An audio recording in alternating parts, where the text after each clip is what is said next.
버소스프리여구라는 말이 있는데요, 개는 똥 먹는 버릇을 고칠 수 없다라는 그런 뜻입니다.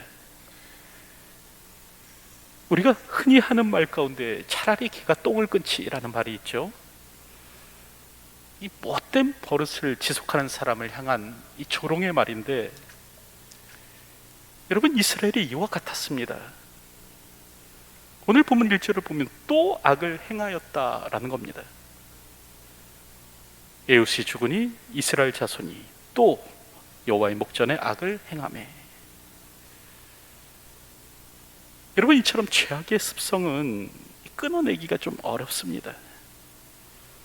그 교훈을 뼈에 새기지 않는 한 이 사람이 좀 변하기가 힘든 거죠. 그래서 자꾸 죄로 돌아서는데, 그래서 성령님의 도우심이 필요합니다. 성령님의 도우심이 없이는 죄를 끊어내기가 어렵습니다.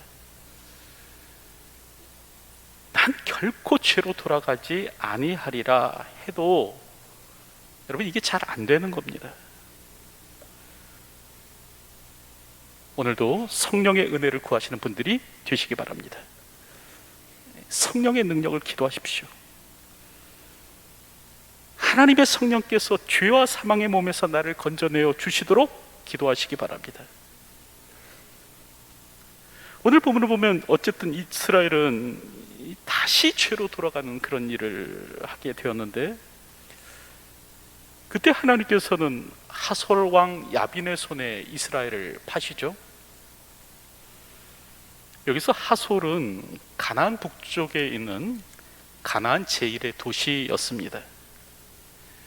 이 당시 주요 무역로였던 해변길 위에 있어서 이제 아래로 입실을 가거나 위로 바벨론 쪽으로 올라가려면 반드시 이 지역을 지나야 했습니다. 그때 이제 무역상의 안전과 보호를 제공하므로 막대한 부를 거둬들인 도시가 하솔입니다. 그래서 성경을 보면 가나안의 머리라고 그렇게 말씀합니다. 여호수아 11장 10절을 보면 하솔은 본래 그 모든 나라의 머리이더니. 여러분, 이처럼 가나안의 중심 도시가 하솔이었는데, 여러분, 그럼에도 성경을 보면 여호수아는요, 이 성을 점령합니다. 그때 여호수아가 돌아와서 하솔을 취하고 그 왕을 칼날로 쳐 죽이고, 이 하솔이 이 가나안의 제1도시였음에도 불구하고 여호수아는요, 이 성을 정복하는 거예요. 하지만 오늘 본문을 보면 이스라엘 백성이 여호와 앞에서 악을 행하자 어떤 일이 일어나는가? 이 전세의 역전이 일어납니다. 오히려 이제는 하솔의 왕이 이스라엘을 학대하기 시작한 거죠. 3절을 보면 야빈 왕은 철병거 900대가 있어 20년 동안 이스라엘 자손을 심히 학대했으므로. 여기서 야빈은 하솔의 임금의 이름입니다. 그리고 이제 학대했으므로. 여러분, 이 말은 히브리어로 라츠인데요, 쥐어짜다, 짓누르다, 비벼 상하게 하다라는 뜻입니다. 이 민수기 22장 25절을 보면 나귀가 여호와의 사자를 보고 몸을 담에 대고 발람의 발을 그 다음에 짓누르매, 그렇게 기록하고 있는데, 여기서 이제 짓누르다라는 말이 라치예요. 다시 말하면 학대하다라는 말은 무슨 말인가? 짓눌러서 상하게 하다라는 그런 뜻입니다. 그럴 때 2배로 악한 구산의 학대 기간은 8년이었습니다. 그리고 모압 왕이었죠. 에글론의 그 학대 기간은 18년이었습니다. 그런데 가나안 왕 야빈의 학대 기간은 얼마인가? 20년이라는 거예요. 점점 학대의 기간이 늘어나더라. 그럴 때 이 당시 이스라엘의 삶이 얼마나 피폐했는지 사사기 5장 6절의 말씀을 보면 대로가 비었고 길의 행인들은 오솔길로 다녔도다, 그렇게 기록합니다.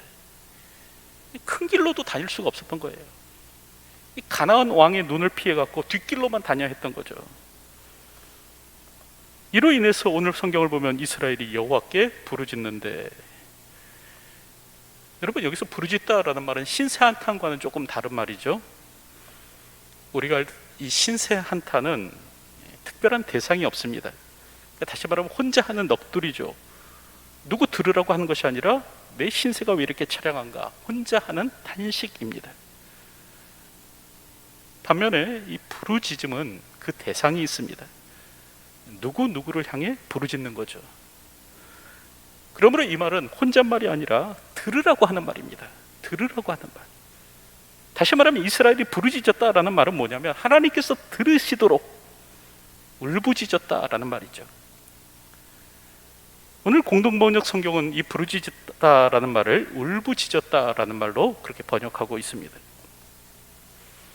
그럴 때 여러분, 이 울부짖음, 애통, 이 부르짖음은 새로운 역사를 일으킵니다. 이 불순종으로 말미암아 일어난 이 눈물의 시간을 종식시키고 새로운 시작을 갖게 하더라라는 거죠. 여러분, 우리는 그런 것을 출애굽기 2장을 통해서도 보게 되는데요. 출애굽기 2장 23절 24절을 보면 뭐라고 말씀합니까? 여러 해 후에 애굽 왕은 죽었고 이스라엘 자손은 고된 노동으로 말미암아 탄식하며 부르짖으니 그 고된 노동으로 말미암아 부르짖는 소리가 하나님께 상달된지라. 하나님이 그들의 고통 소리를 들으시고 하나님이 아브라함과 이삭과 야곱에게 세운 그 언약을 기억하사. 이스라엘이 부르짖자 하나님께서 들으셨다는 겁니다. 이스라엘이 부르짖자 하나님께서 기억하셨다는 거죠. 그리고 저들을 구원해 내십니다. 여러분, 이처럼 이스라엘의 부르짖음은요, 새 시대의 출발점이 되는데, 그러므로 여러분, 오늘 우리의 소망은 어디에 있는가? 바로 이 부르짖음에 있습니다. 애통에 있습니다. 하나님의 백성이 부르짖으면 하나님은 그 언약을 기억하십니다. 그리고 하나님의 백성이 부르짖으면 하나님은 그 언약을 따라 구원하십니다. 특별히 우리가 알듯 여러분, 엄마들에게는 그 나름의 초능력이 있다고 하죠. 엄마들은요, 수많은 소음 속에서도 자기 아이의 울음소리를 기가 막히게 듣는다는 겁니다. 심리학에서는 이를 칵테일 효과라는 말로 이렇게 이야기를 하는데요. 어쨌든 까닭은 그런 겁니다. 엄마의 마음이 항상 아이를 향하고 있기 때문에 그렇다라는 거죠. 엄마가 밥을 하고 있던, 설거지를 하고 있던, 다른 사람과 만나서 차를 마시던 엄마 마음의 한 부분은 항상 아이를 향하고 있는 겁니다. 그러다 보니까 아이가 조금만 울어도 금방 알아차리더라라는 거죠. 하나님도 이와 같습니다. 하나님의 마음도 항상 우리를 향해 있습니다. 하나님의 마음 역시 오늘 우리를 향해 있기 때문에 우리의 작은 신음의 소리에도 하나님은 금방 응답하시는 겁니다. 여러분, 그럴 때 성도의 부르짖음과 애통은 항상 새로운 역사를 일으키는 원동력이 되더라. 새 시대를 가져오는 원인이더라라는 겁니다. 그런데 문제는요, 오늘 우리가 점점 애통을 잃어버린다라는 것입니다. 이 귀한 영적 자산을 잃고 산다라는 겁니다. 사람들이 교회에 올 때 기대하는 것이 무엇입니까? 애통은 아닌 것 같아요. 웃음과 기쁨을 기대하지 이 애통함을 기대하며 오는 사람은 없는 것 같습니다. 여러분, 이 시대의 최고의 설교가는 누구입니까? 잘 웃기는 목사님 아닙니까? 개그맨보다 더 웃기는 목사님. 이분들이 이 시대의 최고의 설교가 아니겠습니까? 여러분, 우리는 시대를 잘 분별해야 합니다. 지금이 웃을 때인지 아니면 애통할 때인지.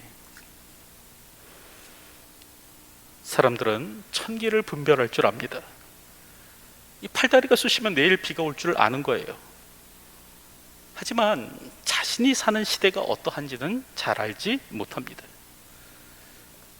마태복음 16장 3절을 보면 아침에 하늘이 붉고 흐리면 오늘은 날이 굳겠다 하나니 너희가 천기는 분별하면서 시대의 표적은 분별할 수 없느냐.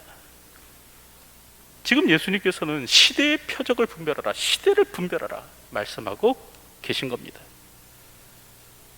그렇다고 한다면 오늘 우리가 사는 이 시대는 어떻습니까? 웃고 즐길 때입니까? 아니면 애통하고 부르짖을 때입니까? 평안과 안식의 시간인가? 어려움과 고통의 시간인가? 여러분, 그럴 때 이스라엘이 부르짖으면 항상 새로운 시대가 열렸습니다. 우리가 울면 하나님께서 달려오십니다. 우리가 울면 하나님께서는 도와주십니다. 그러므로 오늘도 애통하는 자로 사시기 바랍니다. 애통은 역사의 역전을 알리는 서곡입니다. 여러분, 이처럼 야빈으로 인해서 이스라엘이 부르짖자 오늘 성경을 보면 하나님께서 무엇을 하시는가? 랍비도세 아내 여선지자 드보라를 사사로 세우십니다. 오른손의 아들 지파의 왼손잡이 에웃을 세우셨던 그 하나님께서는 이방인이자 농부였던 삼가를 사사로 세우셨던 그 하나님께서는 오늘 이제 가나안 사람의 압제에서 이스라엘을 구원하기 위해서 이 전쟁에 익숙치 않은 한 여성을 사사로 세우시는 겁니다. 그럴 때 오늘 본문을 보면 이 가나안 왕, 이 하솔 왕 야빈에게는 철병거가 900대 있었다라고 그렇게 말씀하는데요. 여러분, 철병거는 굉장히 두려운 거죠. 우리가 알다시피 당시 이스라엘은 철을 다룰 줄 몰랐습니다. 훗날에 이르러서야 이 철을 다룰 수 있게 되었는데요. 당시 주변 국가들은 이스라엘이 강성해지지 못하도록 철을 다루는 기술을 전수해주지 않았습니다. 그럼에도 가나안 왕 야빈에게는 이 철병거가 있었다는 거예요. 여러분, 이는 탱크로 무장한 북한군과 같습니다. 한국 전쟁 때 북한군은 탱크를 앞세우고 내려오죠. 이때 이제 한국군은 소총으로 어떻게든 그 탱크를 막아보려 했지만 여러분, 막을 수 없는 겁니다. 그래서 그 전선이 낙동강까지 내려가지 않았습니까? 이처럼 무서운 것이 탱크인데 여러분, 또한 이처럼 무서운 것이 철병거였습니다. 그래서 사사기 1장을 보면 이스라엘이 가나안 땅을 점령하지 못한 이유를 얘기하는데 뭐라고 말하는가? 철병거가 있으므로 그렇게 얘기를 합니다. 이 철병거가 있었기 때문에 우리가 가나안 땅을 점령하지 못했다는 거죠. 여러분, 그런데 하솔 왕 야빈에게는 이 철병거가 900대나 있는 겁니다. 그럼에도 하나님께서는 말씀하시죠. 너는 납달리 자손과 스불론 자손 10,000명을 거느리고 다볼사드로 가라. 여러분, 한 10,000명쯤 있으면 이 철병거 900대와 이렇게 좀 맞서 싸울 수 있는 비등비등한 힘을 가질 수 있겠습니까? 뭐 소총수 한 10,000명쯤 있으면 탱크 900대가 몰려와도 뭐 그거 막을 수 있을까요? 어린 반푼어치도 없는 일이에요. 그래서 오늘 본문을 보면 바라게 말을 하죠. 만일 당신이 나와 함께 가면 내가 가려니와 만일 당신이 나와 함께 가지 아니하면 나도 가지 아니하겠노라. 당시 이스라엘의 군대의 장관이었던 바락은 그냥은 못 간다, 그런 말을 합니다. 드보라 당신이 나와 함께 가면 내가 가지만 나 혼자는 못 간다, 그런 말을 하는 거죠. 여러분, 이는 매우 현실적인 반응이죠. 또 어떻게 생각하면 합리적인 생각입니다. 그럴 때 오늘 본문을 보면 드보라가 뭐라고 말하는가? 내가 반드시 너와 함께 가리라. 그러나 내가 이번에 가는 길에서는 영광을 얻지 못하리니 이는 여호와께서 시스라를 여인의 손에 파실 것임이라. 그렇게 말을 합니다. 드보라는요, 망설임도 없이, 조금의 망설임도 없이 내가 가겠다라고 얘기하는데, 이 싸움에 익숙하지 않은 여성, 잘 싸울 수 없는 그 여성임에도 불구하고 내가 전장터 나가겠다, 그런 말을 하는 겁니다. 까닭은 그녀에게 그 믿는 구석이 있었기 때문이죠. 특별히 부르짖으면 응답하시는 하나님을 믿었기 때문에 그렇습니다. 여러분, 그럴 때 오늘 성경을 보면요, 하나님은 그 믿음에 신실하게 응답하십니다. 오늘 본문을 보면 하나님께서는 만명을 이끌고 다볼산으로 가라, 그렇게 말씀하는데요, 여러분, 여기서 이제 다볼산은 무깃도에 있는 산입니다. 우리가 알듯 이 무깃도는 예로부터 전략적 요충지였는데요, 바벨론으로 올라가거나 이집트로 내려가려고 한다면 반드시 이 무깃도를 거쳐야 됩니다. 그렇기 때문에 고대로부터 이곳에서는 싸움이 자주 일어났어요.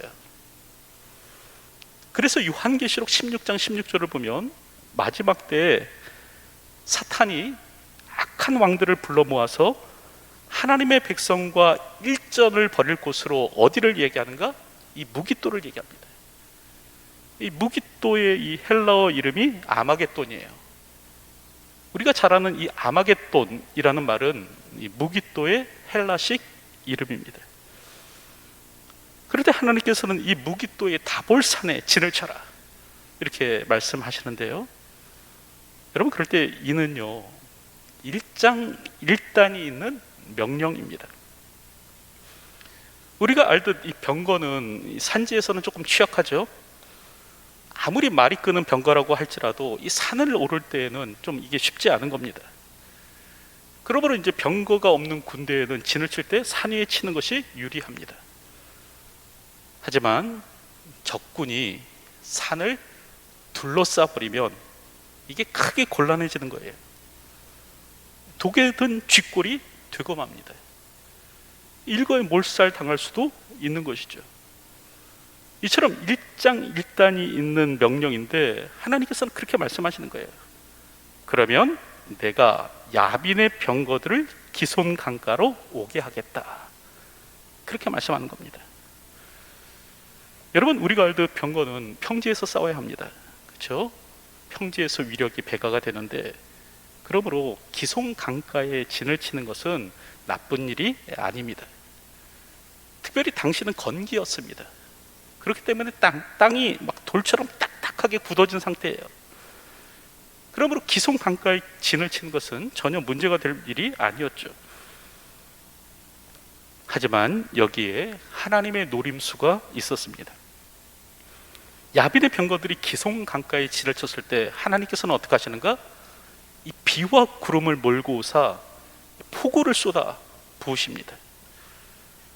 그러자 기손 강가가 어떻게 되겠습니까? 뻘이 되는 거예요. 그리고 무거운 철병거 바퀴가 자꾸 진흙 속으로 빠져드는 겁니다. 특별히 철로 만들어졌기 때문에 병거 바퀴는 더 깊숙이 진흙 속으로 빠져들어갔습니다. 결국 이 병거가요, 진흙으로 인해서 무용지물이 되는 겁니다.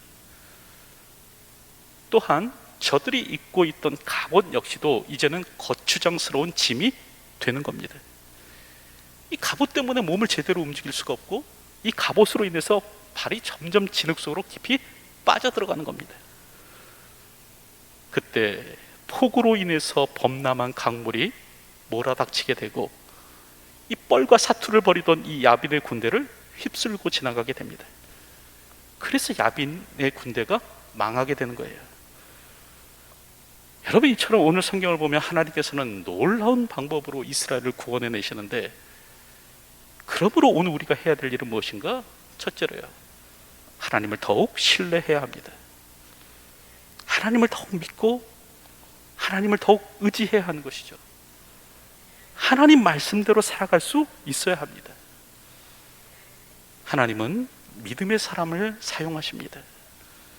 힘이 장사인 사람, 싸움에 능한 사람, 전력과 전술에 능통한 사람, 남자 사용하시는 것이 아니라 하나님을 신뢰하고 하나님을 의지하며 하나님의 말씀에 곧이곧대로 순종하는 믿음의 사람을 하나님께서는 사용하십니다. 그럴 때 오늘 본문을 보면 바락은 이 일에 실패한 거예요.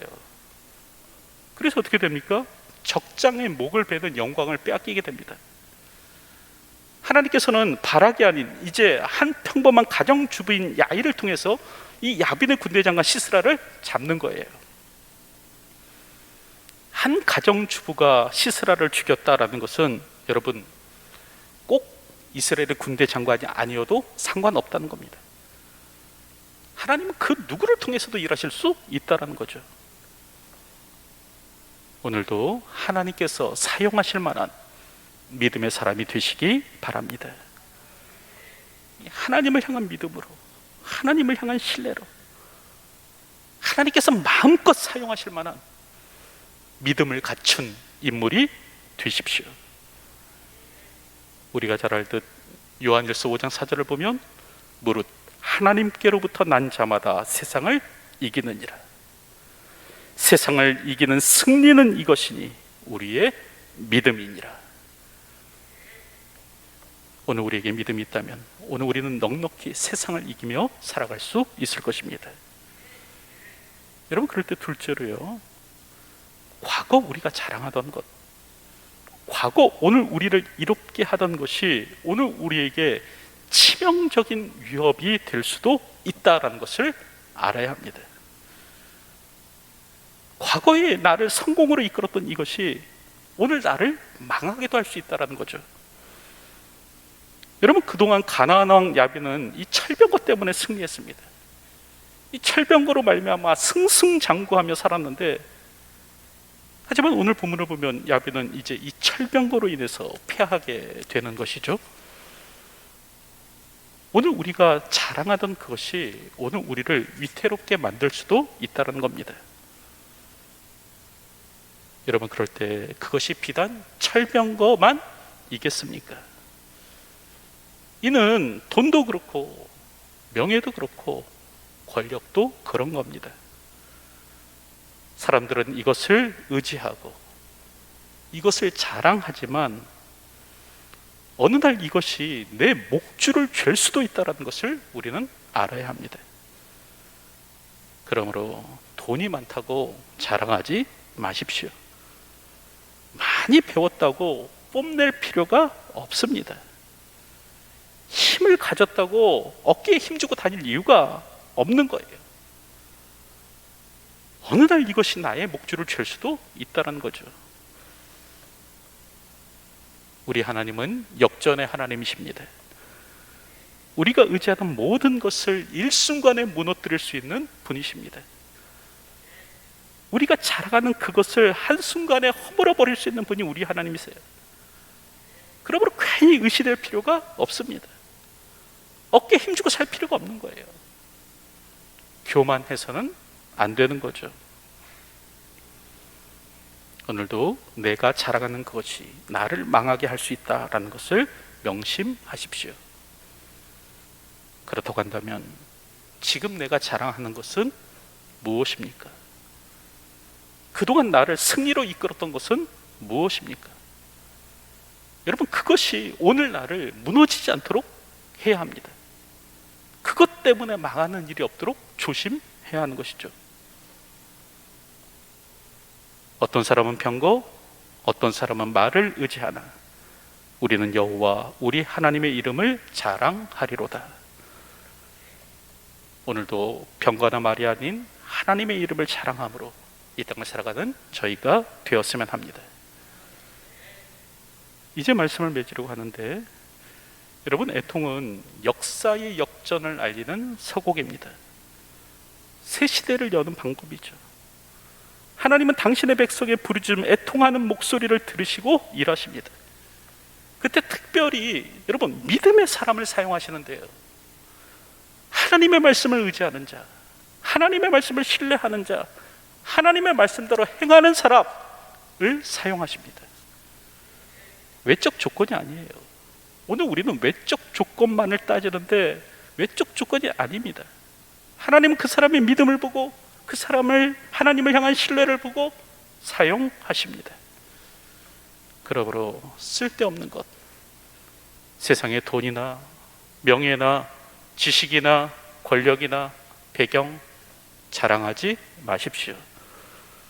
내가 자랑하던 그것이 나의 걸림돌이 될 수 있습니다.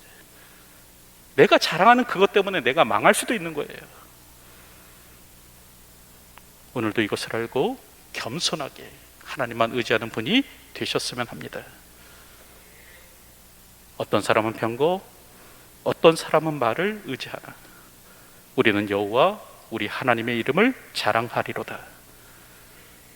오늘도 이런 믿음의 고백으로 이 땅을 살아가는 저와 여러분의 삶이 되시길 주님의 이름으로 축원드립니다.